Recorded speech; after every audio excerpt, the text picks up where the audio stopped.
Welcome to another episode on the Rock and Roll Flashback podcast with your host, Jumpin John McDermott. Thank you for that introduction and welcome to Rock and Roll Flashback. I'm Jumpin John, and in today's episode I will take us back to the late 1950s and the impact of that great harmonizing duo, the Everly Brothers. Don Everly was born in Kentucky in 1937, and his brother Phil Everly was born in Chicago, Illinois in 1939. They were raised in a musical family, as their parents, Ike and Margaret, were highly respected country and western performers. As children in the 1940s, Don and Phil appeared on radio in Iowa, singing and touring with their parents as the Everly family. In 1953, the family moved to Knoxville, Tennessee. During their high school years, Don and Phil continued performing on both radio and television, and the brothers gained the attention of the manager of the RCA Victor Studios in Nashville, Tennessee. That manager was the famous Chet Atkins, and Chet began to promote them. In 1955, Don and Phil moved to Nashville, and by 1956 they had begun writing and recording their own music. The brothers became songwriters under contract to a publishing company run by Wesley Rose and Roy Acuff. Archie Blyer, the president of Cadence Records, was working with Wesley Rose in establishing a Nashville country and western division. Rose urged Blyer to sign the brothers to a recording contract. Once signed, Blyer introduced the Everly Brothers to songwriters Boudleaux and Felice Bryant. Working with the Bryants, the Everly Brothers would release a string of hits on Cadence that combined country-style harmonies with rock rhythms. Bye Bye Love was written by Felice and Boudleaux Bryant and was chosen to be the debut recording by the Everly Brothers.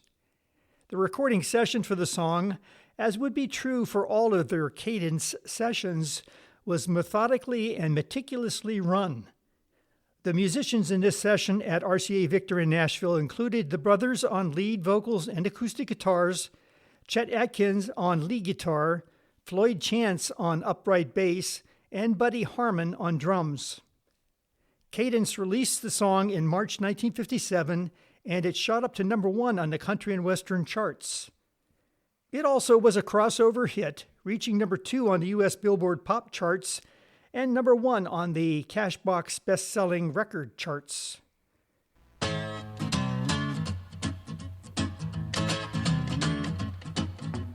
Bye-bye love, bye-bye happiness, hello loneliness, I think I'm gonna cry. Bye-bye love, bye-bye sweet caress, hello emptiness, I feel like I could die. Bye-bye my love, goodbye. There goes my baby with someone new.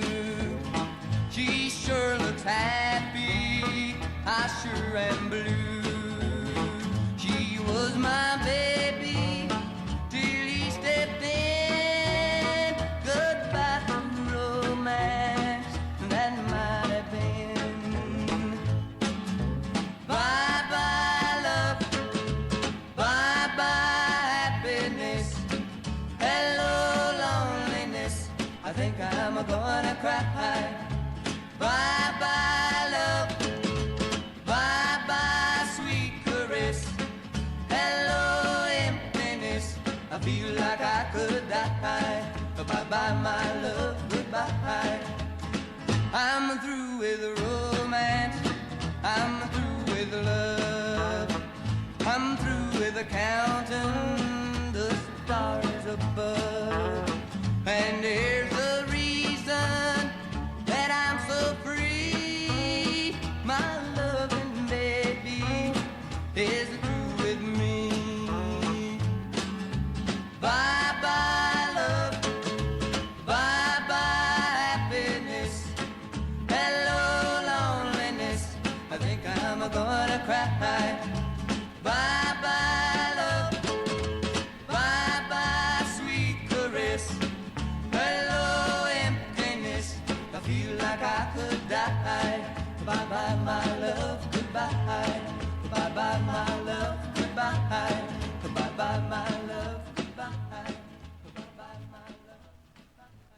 Bye Bye Love is ranked 210th on Rolling Stone magazine's list of the 500 greatest songs of all time. In 1998, the Everly Brothers version of Bye Bye Love was inducted into the Grammy Hall of Fame. Following the success of Bye Bye Love, Baudelaire Bryant began tailoring songs specifically to the Everly Brothers' range and harmonies. He also presumed that their audience wanted songs about love.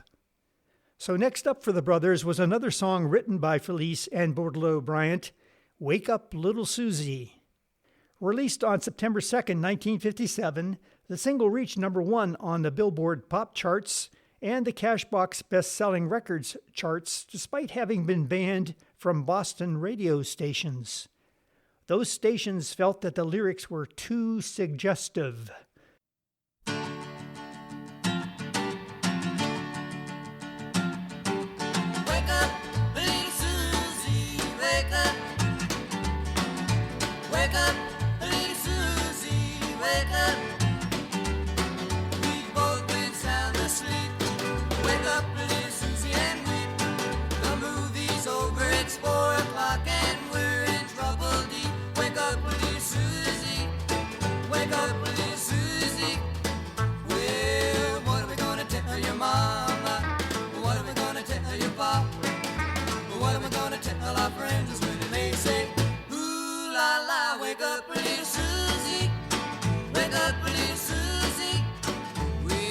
I told your mama that you'd be in by 10.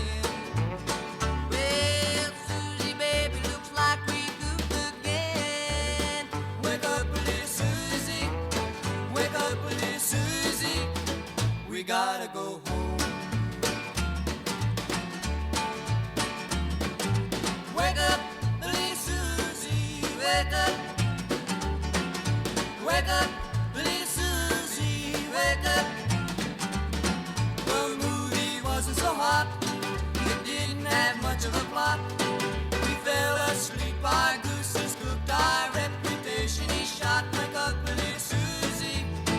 Wake up, little Susie. Well, what are we gonna tell your mama? What are we gonna tell your papa? What are we gonna tell our friends when they say, ooh la la, wake up, little Susie. Wake up, little Susie. Wake up, little Susie.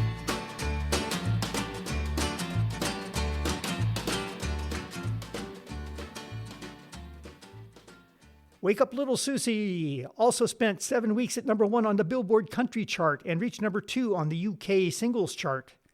The song was ranked at number 318 on the Rolling Stone magazine's list of the 500 greatest songs of all time. In 2017, the 1957 recording by the Everly Brothers was inducted into the Grammy Hall of Fame. During their 3 years at Cadence, the Everly Brothers averaged a top 10 hit every 4 months. During the same period, they achieved 4 number 1 singles on the country charts. Some of those Billboard Hot 100 charting songs included 1958's This Little Girl of Mine, which reached number 10, Bird Dog, which reached number 2, and Problems, which reached number 8. Charting songs in 1959 included Take a Message to Mary, which reached number 19, Till I Kissed You, which reached number 4, and Let It Be Me, which reached number 7. However, their biggest hit during this time period was their version of All I Have to Do Is Dream. It was recorded live in just 2 takes by the Everly Brothers at RCA Studios Nashville and features Chet Atkins on electric guitar. Released as a single in April 1958, it was the only single ever to be at number 1 on all of the Billboard singles charts simultaneously. On May 12, 1958, it became number 1 on the Best Sellers in Stores chart. Then it reached number 1 on the Most Played by Jockeys and Top 100 charts on May 19, 1958, and remained number 1 on each chart for 4, 5, and 3 weeks, respectively. With the August 1958 introduction of the Billboard Hot 100 chart, the song ended the year at number 2. All I Have to Do Is Dream also hit number 1 on the R&B chart, as well as becoming the Everly Brothers' 3rd chart topper on the country chart. Outside of the United States, All I Have to Do Is Dream saw massive success in various countries. Most notably, it topped the UK's New Musical Express chart in June 1958 and remained there for 7 weeks. Dream, dream, dream, dream, dream. Dream, dream, dream when I want you. In my arms when I want you. And all your charms whenever I want you. All I have to do is dream. Dream, dream, dream when I feel blue. In the night and I need you to hold me tight whenever I want you. All I have to do is dream. I can make you mine, taste your lips of wine anytime, night or day. Only trouble is, gee whiz, I'm dreaming my life away. I need you so that I could die. I love you so, and that is why whenever I want you, all I have to do is dream. Dream, dream, dream, dream. I can make you mine, taste your lips of wine anytime, night or day. Only trouble is, gee whiz, I'm dreaming my life away. I need you so that I could die. I love you so, and that is why whenever I want you, all I have to do is dream. Dream, dream, dream, dream. Dream, dream, dream, dream. Dream, dream, dream. All I Have to Do Is Dream was named one of the 500 songs that shaped rock and roll by the Rock and Roll Hall of Fame and received the Grammy Hall of Fame award in 2004. Originally released as the B-side to All I Have to Do Is Dream was their recording of a Roy Orbison-penned song, Claudette. Claudette reached number 30 in its own right, and the two songs were jointly listed at number 1 in the UK. By 1960, the Everlys were becoming increasingly unhappy with their low royalty rate. Contract negotiations with Archie Bleyer broke down, and they left Cadence for Warner Brothers Records. Even though Warner Brothers was headquartered in Los Angeles, California, the Everly Brothers would continue to record with their favorite session musicians in Nashville. Their first single with Warner was Kathy's Clown. Released in April 1960, Kathy's Clown was a huge success and ended up being their all-time best seller. It sold 8 million copies worldwide. The song spent 5 weeks at number 1 on the U.S. Billboard Hot 100 chart and 1 week at number 1 on the R&B chart. It would be their third and final U.S. number 1 hit. The song spent 7 weeks at number 1 on the UK singles chart.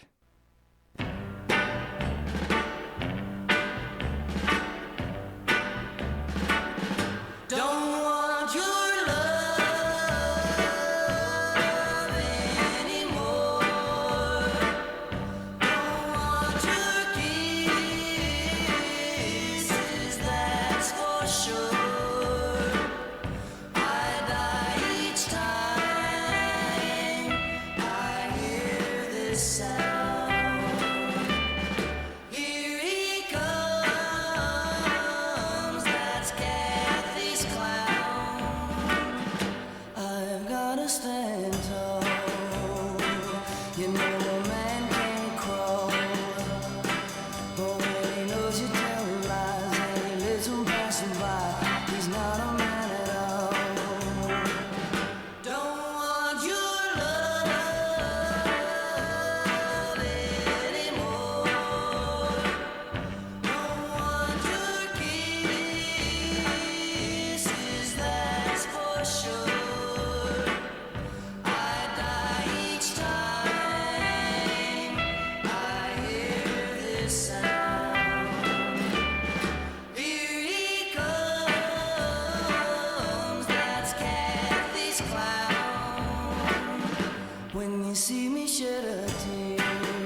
Don't you think it's kind of sad that you're treating her so bad? Or don't you even care? Don't want your love anymore. Don't want your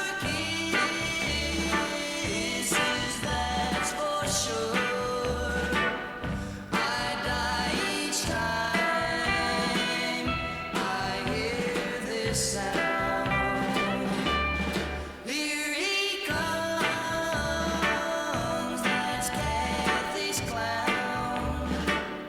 That's Kathy's clown. That's Kathy's clown. Billboard ranked Kathy's Clown as the number 3 song of the year for 1960. In 2004, it was ranked 149th on Rolling Stone magazine's list of the 500 greatest songs of all time. Because of its enduring influence on popular music, Kathy's Clown was added to the National Recording Registry of the Library of Congress in 2013. The song was a major influence on the Beatles, who 3 years later copied the Everly's harmonies on their first UK number 1 hit single, Please Please Me. In May 1960, Cadence belatedly released a rockabilly-style song written by Phil Everly that the Everly Brothers had recorded back on February 18th before they left for Warner. Besides Phil and Don Everly on guitars and vocals, this last Cadence recording session included Chet Atkins, Hank Garland, and Luther Brandon on guitars, Floyd Chance on bass, Buddy Harmon on drums, and Floyd Kramer on piano. That single, When Will I Be Loved, reached number 8 in the summer of 1960 on the Billboard Hot 100 chart. In 1975, Linda Ronstadt covered the song, and her version was an even bigger hit in the U.S., peaking at number 2. Also in May 1960, Warner Brothers released their third studio album, It's Everly Time. The LP peaked at number 9 on the Billboard Pop Albums chart. The lead single from the album, So Sad to Watch Good Love Go Bad, was released in August. Written by Don Everly, the song was a top 10 hit in multiple countries and spent 12 weeks on the Billboard Hot 100 chart, peaking at number 7, while reaching number 4 in the UK. In October 1960, Warner released their fourth studio album, A Date with the Everly Brothers. With Kathy's Clown as the closing track, the LP peaked at number 9 on the Billboard Pop Albums charts and reached number 3 in the UK. In 1960, the Everly Brothers would also reach the Billboard Hot 100 singles charts with number 22, Like Strangers, number 7, Walk Right Back, and number 8, Ebony Eyes. The double A side of Walk Right Back and Ebony Eyes would reach number 1 in the UK, where it remained for 3 weeks in March 1961. In early 1961, the Everlys had a dispute with Wesley Rose over the arrangement for the song Temptation. As a result, they fired Rose as manager and producer. The single Temptation would peak at number 27 in 1961 on the Billboard Hot 100, but was an even bigger hit in the UK, where it reached number 1. Yeah, yeah, yeah, yeah. Yeah, yeah, yeah, yeah. Yeah, yeah, yeah,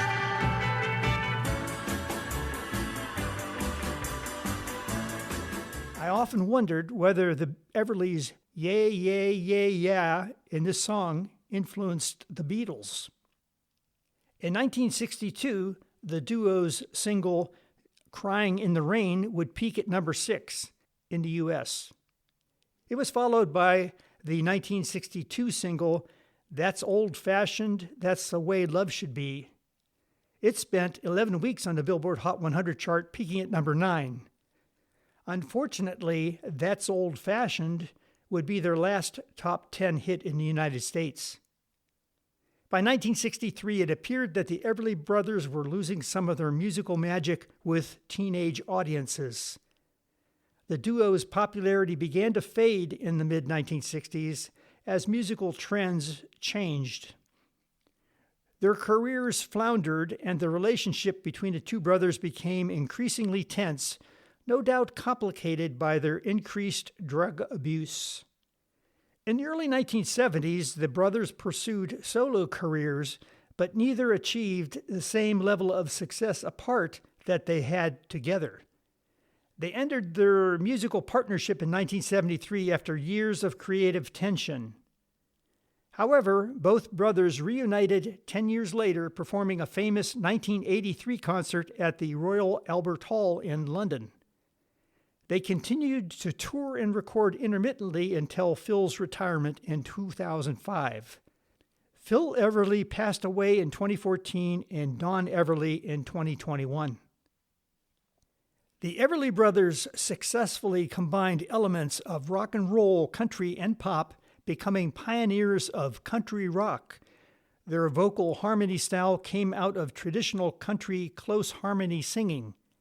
They split melodies and harmonies differently from most pop duos. The Everly Brothers shared and swapped the melody line fluidly. Don usually sang the lower part, but he often took the melody. Phil sang the higher harmony, but sometimes took over the melody mid-song, while Don shifted underneath him. This made their harmonies sound interwoven and seamless, almost as if they were one voice splitting in two. Don and Phil also played rhythm guitars in unison, locking the vocal and instrumental rhythm tightly. The Everly Brothers had a major influence on the music of the generations that followed them. Bridging the gap between country and rock, their music would influence both the country and the rock genres for decades. Many of the top acts of the 1960s were heavily influenced by the close harmony singing and acoustic guitar playing of the Everly Brothers. Their blend of tight, two-part close harmonies, jangly guitars, and emotional songwriting became a template for later rock and pop groups. Paul McCartney has stated that the Everly Brothers were a major influence on the Beatles. McCartney said, and I quote, "They were one of the major influences on the Beatles. When John and I first started to write songs, I was Phil and he was Don." End quote. Lennon and McCartney's duet style on songs like If I Fell and the previously mentioned Please Please Me reflects that interweaving melodic trade-off. Paul Simon once said he learned harmony, and I quote, "by singing along with Everly Brothers records," end quote. Many other popular groups besides the Beatles and Simon and Garfunkel modeled their vocal approach on the Everly's harmony. The Beach Boys, the Byrds, the Hollies, and the Bee Gees are just a few that carried on that same shimmering, close harmony sound into the 1960s and beyond. Don and Phil's blend of country phrasing, pop accessibility, rock rhythm, and two-part shared melody harmony helped define what rock and roll vocals could be. The Everly Brothers were inducted into the Rock and Roll Hall of Fame in the inaugural class of 1986. They were the first duo and non-solo act to have been inducted. That same year, they received a star on the Hollywood Walk of Fame. The Everly Brothers received a Grammy Lifetime Achievement Award in 1997 and were inducted into the Country Music Hall of Fame in 2001. In 2015, Rolling Stone ranked the Everly Brothers number 1 on its list of 20 greatest duos of all time. Don Everly was inducted into the Musicians Hall of Fame and Museum in 2019, earning the organization's first Iconic Riff Award for his distinctive rhythm guitar introduction on Wake Up Little Susie. Thank you for listening to another episode of Rock and Roll Flashback. So, fellow travelers, may your path be smooth and your music always be rockin'. And until next time, rock on, rock on, rock on, rock on, rock on, rock on.